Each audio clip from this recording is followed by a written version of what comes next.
વિદ્યાર્થી મિત્રો, આપ સૌને મારા નમસ્કાર.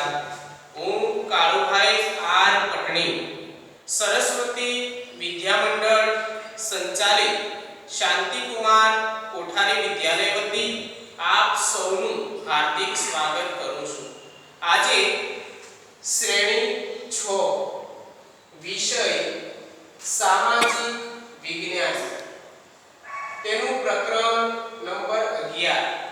પ્રકરણનું નામ ભૂમિ સ્વરૂપ. ભૂમિ સ્વરૂપનો ભાગ 1 માં આપણે પર્વતો વિશે વાત કરી હતી અને ભાગ 2 ની અંદર આપણે આજે ઉચ્ચ પ્રદેશો વિશે વાત કરીશું. ઉચ્ચ પ્રદેશો એટલે શું? તો સૌપ્રથમ આપણે એની વ્યાખ્યા જોઈએ.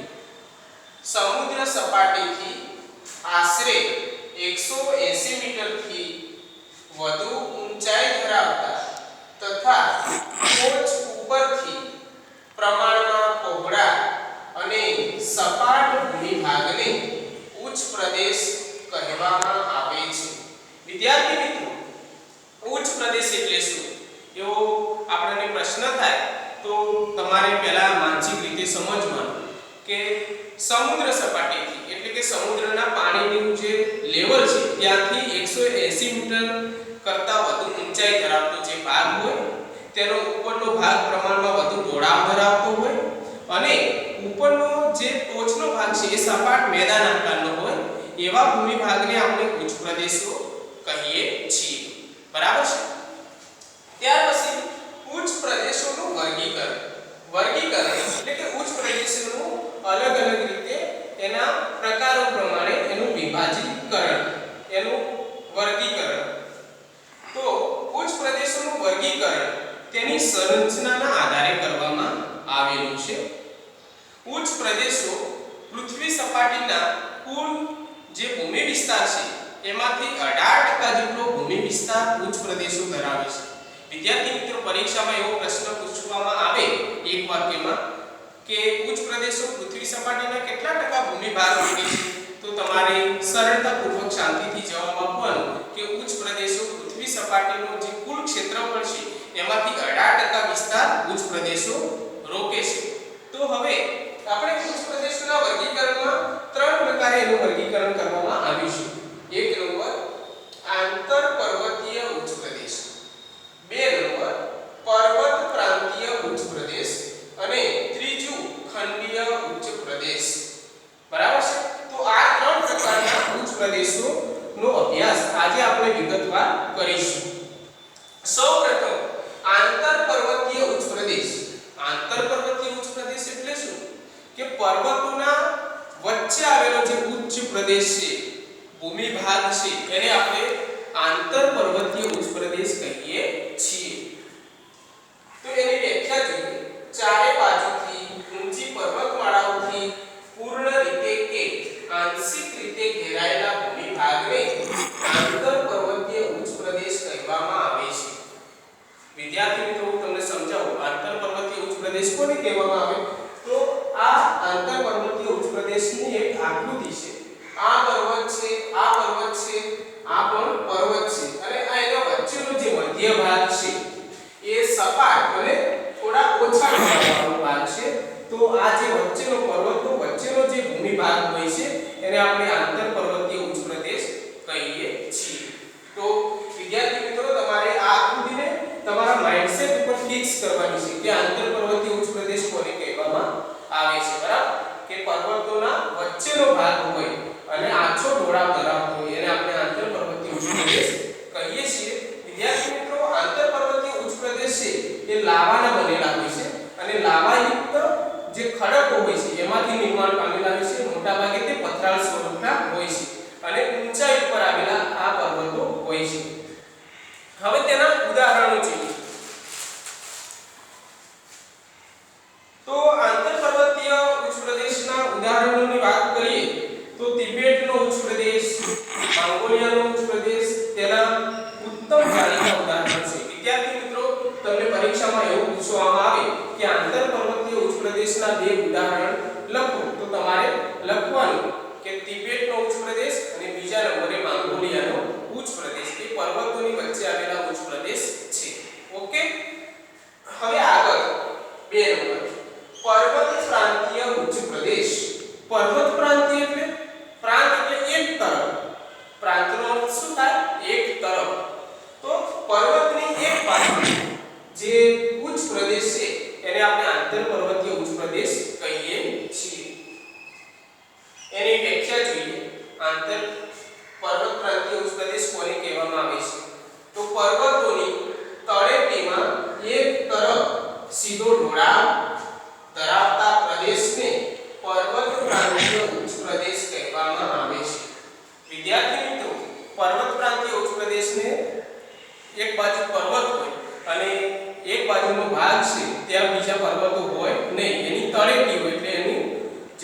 વિસ્તાર હોય તે હોય અને એ બાજુનો ભૂમિભાગ છે એ સામાન્ય ઢોળાવ ધરાવતો હોય અને બીજો કોઈ પર્વત આગળ આવતો હોય નહીં, તેવા ભૂમિભાગને આપણે શું કહીએ છીએ? પર્વત પ્રાંતીય ઉચ્ચ પ્રદેશો કહીએ છીએ. આકૃતિમાં આપણે પૂરેપૂરી સમજણ મેળવીએ. વિદ્યાર્થી મિત્રો, આ પર્વત છે, એનું શિખર છે, આ બીજો પર્વત છે અને ત્યાંથી તેનો ધીમો ઢાળ ઉતરે છે અને છેક સપાટ ભૂમિભાગ સુધી તે લંબાત્મક રીતે વિસ્તરેલો છે. આ જે ભૂમિભાગ છે એને આપણે પર્વત પ્રાંતીય ઉચ્ચ પ્રદેશ કહેતા હોઈએ છીએ. હવે પર્વત પ્રાંતીય ઉચ્ચ પ્રદેશના ઉદાહરણો જોઈએ તો પર્વત પ્રાંતીય ઉચ્ચ પ્રદેશો ક્યાં આવેલા છે? તો દક્ષિણ અમેરિકા ખંડમાં આવેલો પેન્ટાગોનિયા નામનો જે ઉચ્ચ પ્રદેશ છે એ પર્વત પ્રાંતીય ઉચ્ચ પ્રદેશનું ઉત્તમ ઉદાહરણ છે. બીજા નંબરનો પીડમોન્ટ યુએસ માં આવેલો છે, ઉત્તર અમેરિકામાં, અને ભારતમાં જે માળવાનો ઉચ્ચ પ્રદેશ છે એ તેનું શ્રેષ્ઠ ઉદાહરણ છે. માળવા ક્યાં આવેલું વિદ્યાર્થી મિત્રો? તો માળવા છે એ છોટા નાગપુરના નીચેના ભાગમાં આવેલું છે, મધ્યપ્રદેશની સરહદ ઉપર. તો એ પર્વત પ્રાંતીય પ્રદેશની વાત કરી, એની વ્યાખ્યા, એની આકૃતિ અને એના ઉદાહરણો. હવે 3 નંબર જેનું નામ છે ખંડીય ઉચ્ચ પ્રદેશ. ખંડીય ઉચ્ચ પ્રદેશ કોને કહેવામાં આવે એની પહેલા વાત કરીએ. ભૂગર્ભી હલનચલનથી ઊંચકાયેલા મોટા ભૂમિભાગ ઉપર લાવાના સ્તરો ખૂબ ઊંચાઈ સુધી ઠરવાથી ખંડીય ઉચ્ચ પ્રદેશનું નિર્માણ થાય છે.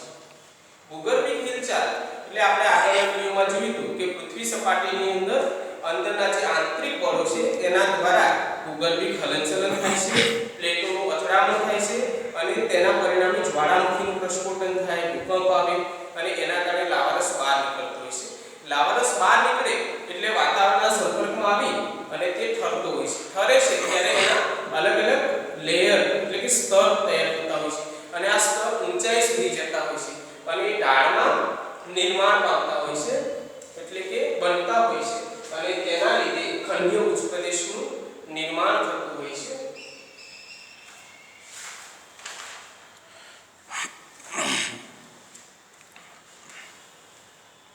ભૂગર્ભિક હલનચલનથી ઉંચકાયેલ ભૂમિભાગને કે મોટા ભૂમિભાગ લાવાના સ્તરો ખૂબ ઊંચાઈ સુધી ઠરવાથી ખંડીય ઉચ્ચ પ્રદેશનું નિર્માણ થાય છે. ભારતમાં આ પ્રકારના ખંડીય ઉચ્ચ પ્રદેશો ક્યાં આવેલા છે તો એની વાત કરીએ તો ભારતમાં જે મહારાષ્ટ્ર રાજ્યમાં આવેલો જે ઉચ્ચ પ્રદેશ છે એ ખંડીય ઉચ્ચ પ્રદેશનું ઉત્તમ ઉદાહરણ છે. બીજું બ્રાઝીલ દેશનો ઉચ્ચ પ્રદેશ. બ્રાઝીલ ક્યાં વિદ્યાર્થી મિત્રો તમને ખબર છે કોઈને?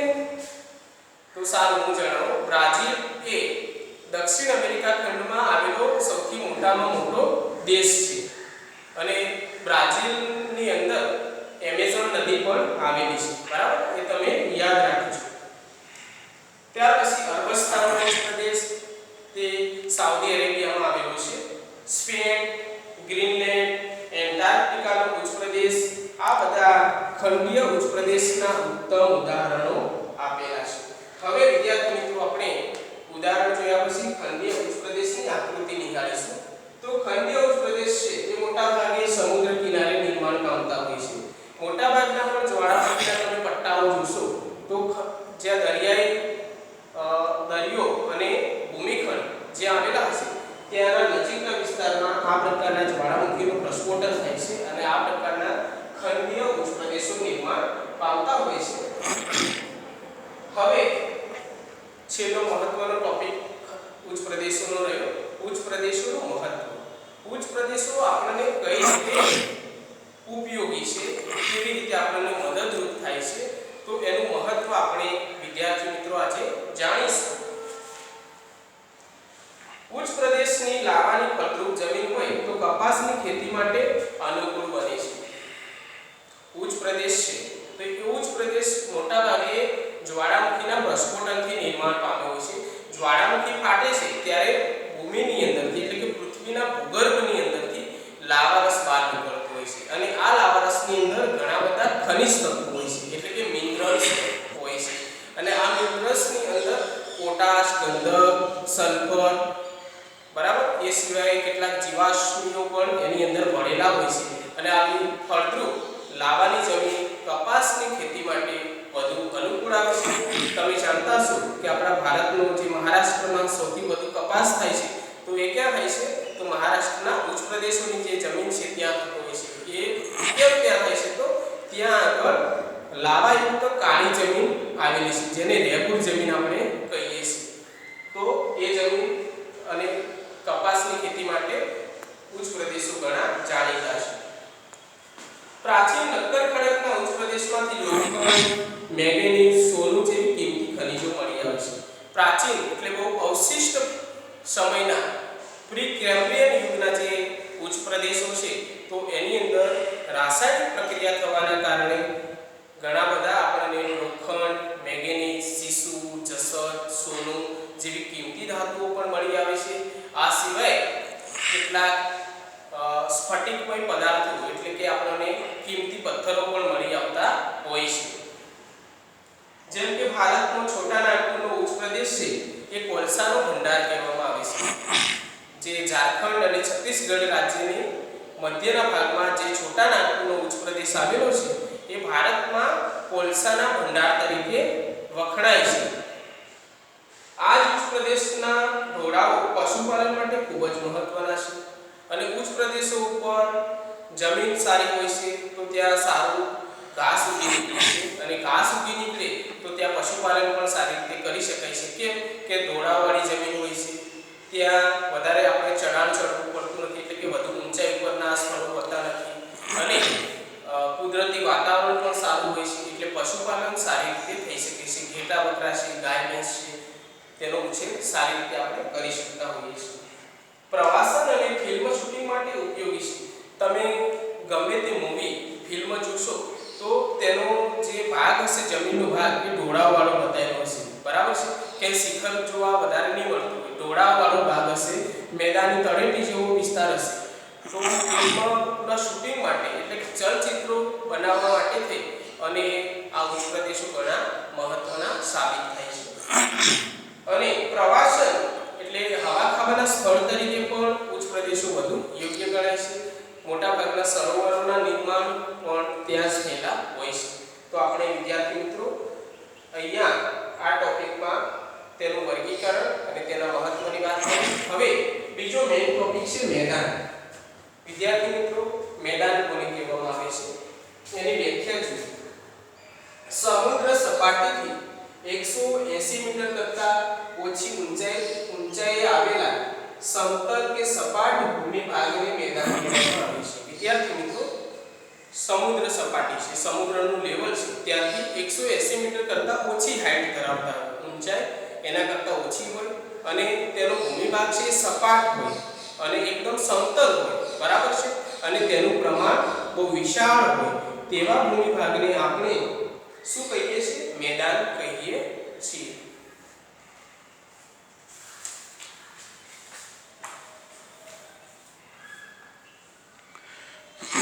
તે પૃથ્વી સપાટીના લગભગ 55% ભાગ પર ફેલાયેલ છે. પૃથ્વી સપાટી છે તેનું કુલ ક્ષેત્રફળના 55% ભાગ ઉપર મેદાનો વિસ્તરેલા છે. દુનિયાના મોટાભાગના મેદાન નદીઓ દ્વારા ઠલવાયેલ માટીથી નિર્માણ પામે છે. દુનિયાના મોટાભાગના જે મેદાનો છે એ પર્વતો ઉપરથી જે નદી આવે છે એ નદી પોતાની સાથે કામ, માટી, કાંકરા અને ઘણું બધું નિક્ષેપિત તત્વો લઈને આવતી હોય છે અને તેને ડિપોઝિટ એટલે કે શું કરે છે? ઘસારણ કરી અને તેનું નિક્ષેપણ કરે છે અને ફળદ્રુપ સમતલ કાંકરા મેદાનો બનાવતા હોય છે. નદીઓ સિવાય કેટલાક મેદાનોનું નિર્માણ પવન, જ્વાળામુખી અને હિમનદીઓ દ્વારા પણ થાય છે.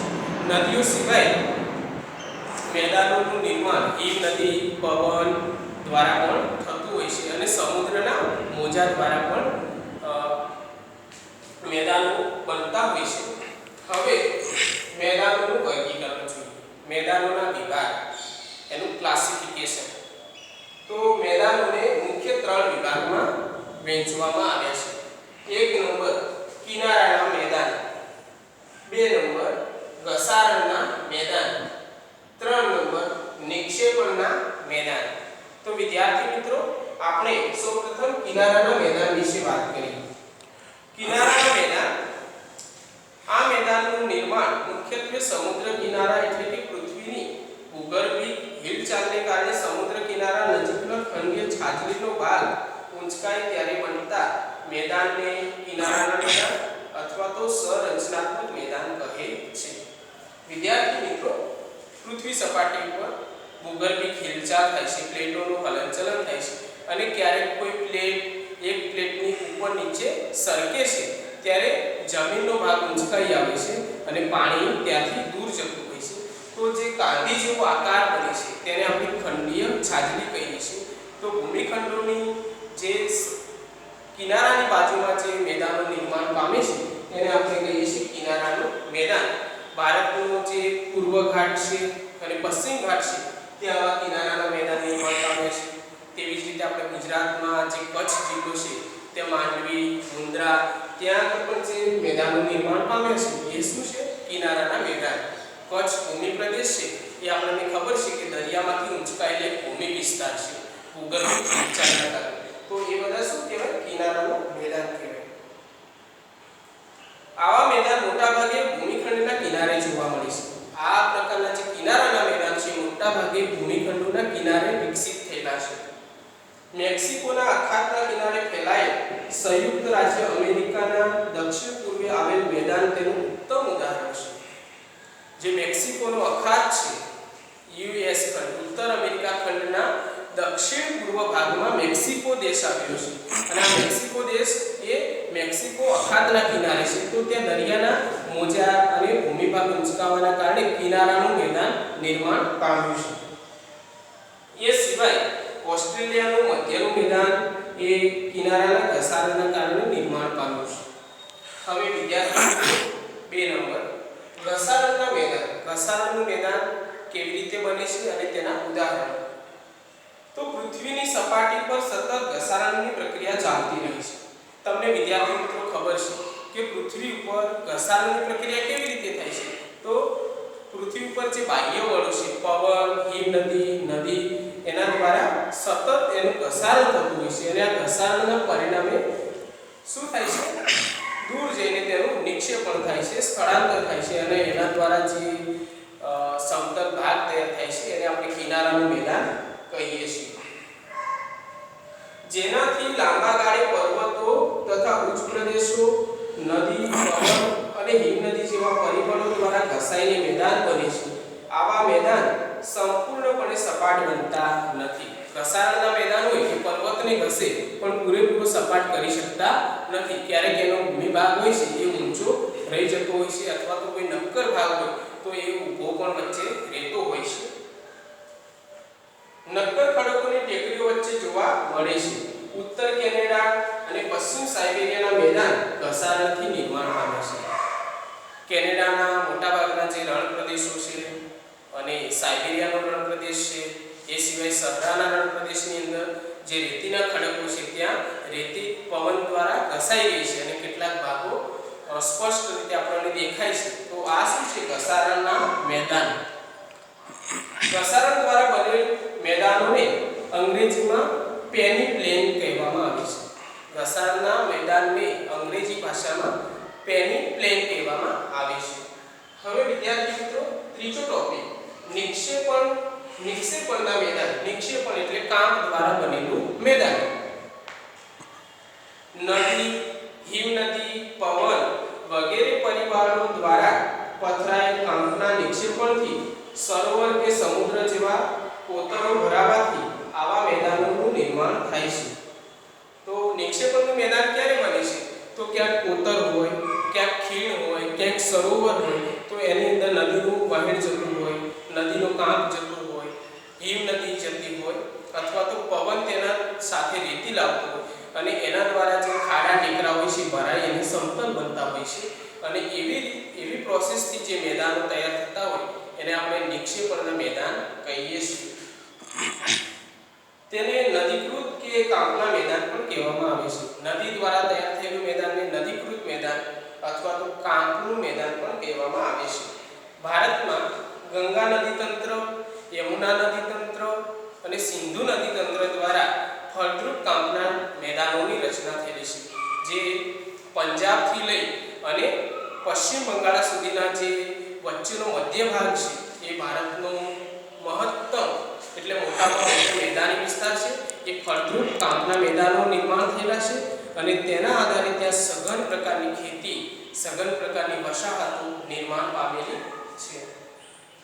ભારતમાં ગંગા યમુનાનું મેદાન, ઉત્તર ચીનમાં હવાંગહો નદીના આધારે નિર્માણ પામેલું મેદાન, ઇટાલીમાં પો નદી દ્વારા લોમ્બાર્ડીનું મેદાન આ કામના વિશિષ્ટ મેદાનોના દ્રષ્ટાંત છે.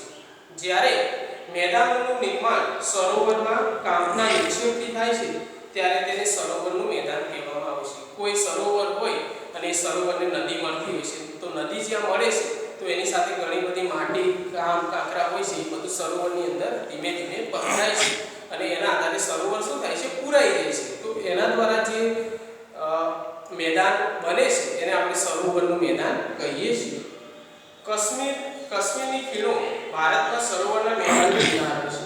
જે મધ્ય હિમાલયનો ભાગ છે એની અંદર કાશ્મીર ઘાટી આવેલી છે, એટલે કે કાશ્મીરની ખીણ આવેલી છે. એ પણ આવી રીતે તૈયાર થયેલી એક સરોવરનું મેદાન છે.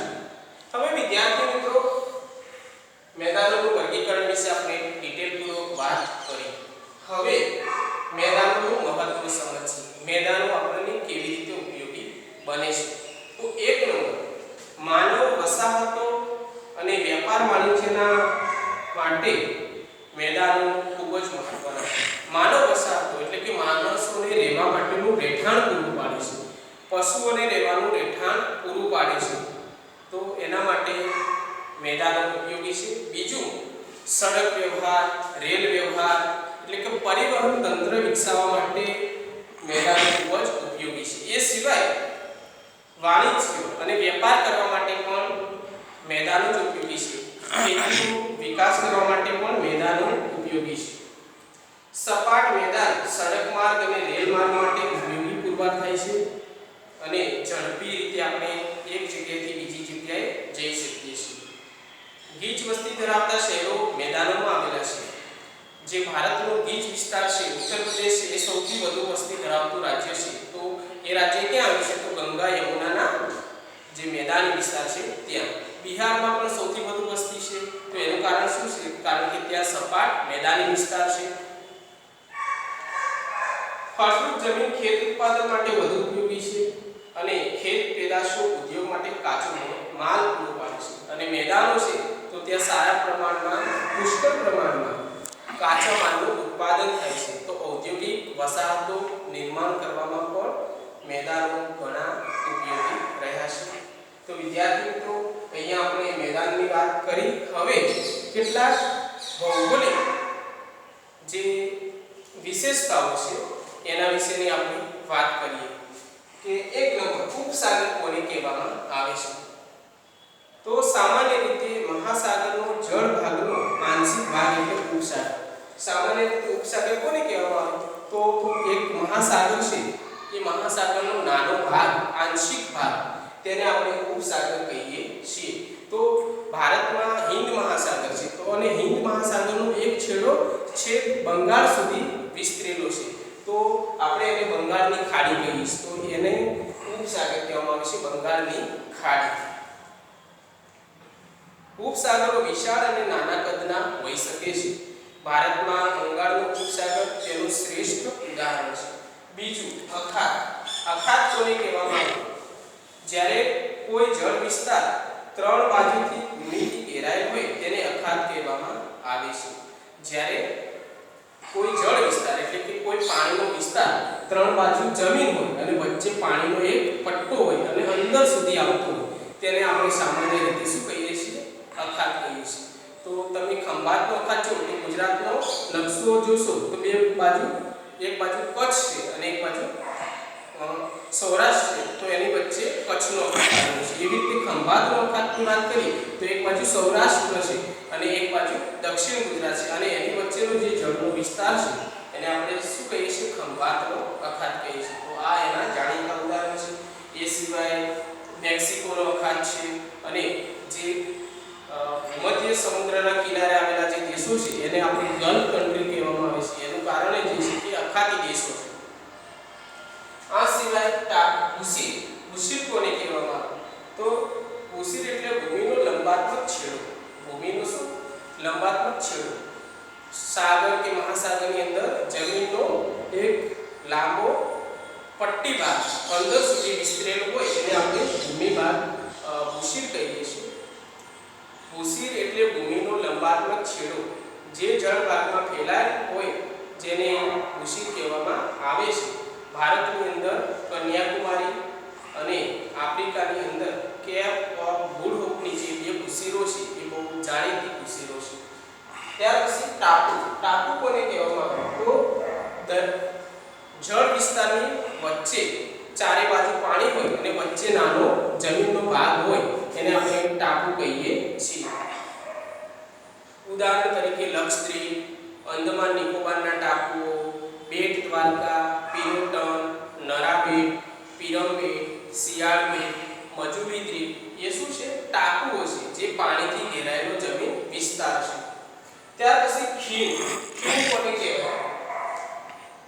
પર્વતોની હારમાળા વચ્ચે આવેલો નીચાણવાળો ભાગ, બે પર્વતો છે આ રીતે બે પર્વતો છે અને એની વચ્ચે જે નીચાણવાળો ભાગ છે એને આપણે શું કહીએ છીએ? ખીણ કહીએ છીએ.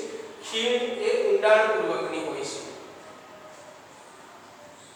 ભારતમાં કાશ્મીરની ખીણ એ પ્રખ્યાત તેનું ઉદાહરણ છે. ત્યાર પછી સામુદ્ર ધુની, સામુદ્ર ધુની કોને કહેવામાં આવે છે? તો સામુદ્ર ધુની એટલે કે બે ભૂમિ વિસ્તારોને જોડતો પાતળો પાણીનો પટ્ટો, બે ભૂમિ વિસ્તાર છે અને વચ્ચે પાણીનો પટ્ટો આવેલો છે એને આપણે શું કહીએ છીએ? સામુદ્ર ધુની. તો ઉદાહરણ તરીકે પાકની સામુદ્ર ધુની એ ભારત અને શ્રીલંકાને જોડતી સામુદ્ર ધુની છે. ત્યાર પછી સંયોગ ભૂમિ, છેલ્લે વાત કરીએ સંયોગ ભૂમિ એટલે શું? સંયોગ ભૂમિ એટલે કે બે ભૂમિખંડો છે મોટા અને એ બે ભૂમિખંડોને જોડતો નાનો જે જમીનનો પટ્ટો છે એને આપણે સંયોગ ભૂમિ કહીએ છીએ. તો આવું સંયોગ ભૂમિનું ઉદાહરણ પનામા દેશ છે જે ઉત્તર અમેરિકા ખંડ અને દક્ષિણ અમેરિકા ખંડને જોડતો એક સાંકડો જમીનનો પટ્ટો છે એને આપણે સંયોગ ભૂમિ કહીએ છીએ. વિદ્યાર્થી મિત્રો, હવે આપણે આ જે ભાગ 2 છે એની ચર્ચા અહીંયા પૂર્ણ કરીએ છીએ અને આ ભૂમિ સ્વરૂપોનું જે ચેપ્ટર છે અહીંયા પૂરું થાય છે. હવે આપણે આ ઉચ્ચ પ્રદેશોનો મેદાનોનો સારાંશ જોઈશું. અટકાવ ખાસ આ વિષય આવી જવું જોઈએ તારીખ મારી. વિદ્યાર્થી મિત્રો, આપણે ઉચ્ચ પ્રદેશની વાત કર્યા પછી હવે એનો સારાંશ જોઈશું. સારાંશ એટલે કે એનું પુનરાવર્તન ઝડપથી. તો ઉચ્ચ પ્રદેશોની અંદર આપણે દરેક ઉચ્ચ પ્રદેશની વ્યાખ્યા શીખ્યા, એનો વિસ્તાર વિશે વાત કરી, એના ઉદાહરણ વિશેની વાત કરી. પછી એનું વર્ગીકરણ, તો વર્ગીકરણના મુખ્ય 3 પ્રકારો વિશે આપણે ડિટેલમાં ચર્ચા કરી. આંતર પર્વતીય ઉચ્ચ પ્રદેશ, પર્વત પ્રાંતીય ઉચ્ચ પ્રદેશ, ખંડીય ઉચ્ચ પ્રદેશ અને છેલ્લો મુખ્ય ટોપિક ઉચ્ચ પ્રદેશોનું મહત્વ. એ મહત્વ પણ આપણે વિગતવાર તેનો અભ્યાસ કર્યો કે ઉચ્ચ પ્રદેશો આપણને કઈ બાબતો ઉપયોગ થાય છે એના મહત્વ વિશે જાણ. બરાબર છે? તો આ રીતે તમારે એને મનમાં યાદ કરી લેવાનું. ત્યાર પછી આપણે બીજો ટોપિક મેદાનો વિશે ભણ્યા. તો મેદાનોની અંદર મેદાનની વ્યાખ્યા, મેદાન કોને કહેવાય, એની હાઈટ કેટલી હોય, મેદાનનો વિસ્તાર કેટલો છે, કેટલી સપાટી પર, એની ટકાવારી વિશે આપણે વાત કરી. ત્યાર પછી મેદાનોના વર્ગીકરણ વિશે વાત કરી. વર્ગીકરણના 3 મુખ્ય પ્રકાર: કિનારાના મેદાન, ઘસારણના મેદાન અને નિક્ષેપણના મેદાન. એમાં પણ આપણે કિનારાના મેદાન કેવી રીતે નિર્માણ પામે છે એના ઉદાહરણ વિશે વાત કરી. પછી બીજા નંબરે ઘસારણનું મેદાન કેવી રીતે બને છે અને એ કઈ જગ્યાએ આવેલા છે એના વિશે વાત કરી. અને ત્રીજા નંબરે નિક્ષેપણના મેદાન, અને નિક્ષેપણના મેદાન એ સાથે સાથે સરોવરના મેદાન તરીકે આપણે પણ એની વાત કરી. હવે મેદાનોનો બીજો મુખ્ય ટોપિક હતો મેદાનોનું મહત્વ. મેદાનો આપણા જીવનમાં કઈ રીતે ઉપયોગી છે, મેદાનો આપણને કેવી રીતે મદદરૂપ થાય છે એના વિશે આપણે વાત કરી. તો એની અંદર આપણે માનવીના રહેઠાણ માટે, વાણિજ્ય અને વેપાર માટે એ રીતે આપણને મેદાનો ઉપયોગી છે. ત્યાર પછી આપણે કેટલાક ભૌગોલિક જે પરિભાષાઓ છે એના વિશે આપણે વાત કરી. ભૌગોલિક પરિભાષા એટલે એના ભૂમિ વિસ્તાર કે એની સંજ્ઞાઓ વિશે વાત કરી. તો ઉપસાગર કોને કહેવાય? ઉપસાગરના દ્રષ્ટાંતો આપણે જાણીએ. ત્યાર પછી અખાત કોને કહેવાય? અખાતના ઉદાહરણ જાણીએ. ત્યાર પછી ભૂશીર કોને કહેવાય? તો ભૂશીર વિશે વાત કરીએ અને એના ઉદાહરણ જાણીએ. ટાપુ કોને કહેવાય? ટાપુના ઉદાહરણોની મેં વાત કરી. ત્યાર પછી ખીણ કોને કહેવાય? ખીણના ઉદાહરણો જાણીએ. સામુદ્ર ધુની કોને કહેવાય? સામુદ્ર ધુનીઓ ક્યાં આવેલી છે એના ઉદાહરણો આપ્યા. સંયોગ ભૂમિ કોને કહેવાય તેના ઉદાહરણો જાણ્યા અને એનું પણ ઉદાહરણ મેં તમને વિસ્તારપૂર્વક સમજાવ્યું છે. તો વિદ્યાર્થી મિત્રો, આ બધી માહિતી તમે યાદ રાખજો, વિડીયો પૂરેપૂરો ધ્યાનથી જોજો. હવે હું તમને એક ગૃહ કાર્ય આપું છું. એ ગૃહ કાર્ય તમે તમારી નોટબુકમાં નોંધી અને સમયસર લખી પોતાની શાળામાં બતાવી જશો. બરાબર છે? વિદ્યાર્થી મિત્રો, ગૃહ કાર્ય, આ ગૃહ કાર્ય મેં અહીંયા બોર્ડમાં લખ્યું છે. એ તમારે તમારા ચોપડામાં લખી અને પોતાની શાળામાં વિષય શિક્ષકને બતાવી જવાનું છે. એની ખાસ નોંધ લેજો. હવે પ્રશ્ન 1, એક વાક્યમાં જવાબ લખો. એમાં પહેલો પ્રશ્ન, ઉચ્ચ પ્રદેશ એટલે શું? એની તમારે વ્યાખ્યા લખવાની છે. પ્રશ્ન નંબર 2, ઉચ્ચ પ્રદેશો પૃથ્વી સપાટીનો કેટલા ટકા ભાગ રોકે છે? એ વિસ્તારના ટકા લખવાના છે.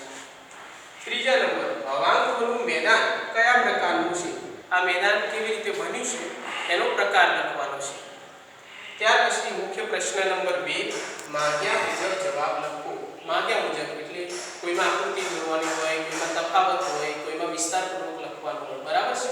તો પહેલો પ્રશ્ન, ઉચ્ચ પ્રદેશ અને મેદાન વચ્ચેનો તફાવત જણાવવાનો છે. ઉચ્ચ પ્રદેશ કોને કહેવાય અને મેદાન કોને કહેવાય એનો તફાવત તમારે લખવાનો છે. 2 નંબર, મેદાનોનું વર્ગીકરણ કરી તેના પ્રકારો સમજાવો. તો મેદાનોનું 3 રીતે વર્ગીકરણ કરી તેના ત્રણેય પ્રકાર તમારે વિસ્તારપૂર્વક સમજાવવાના છે.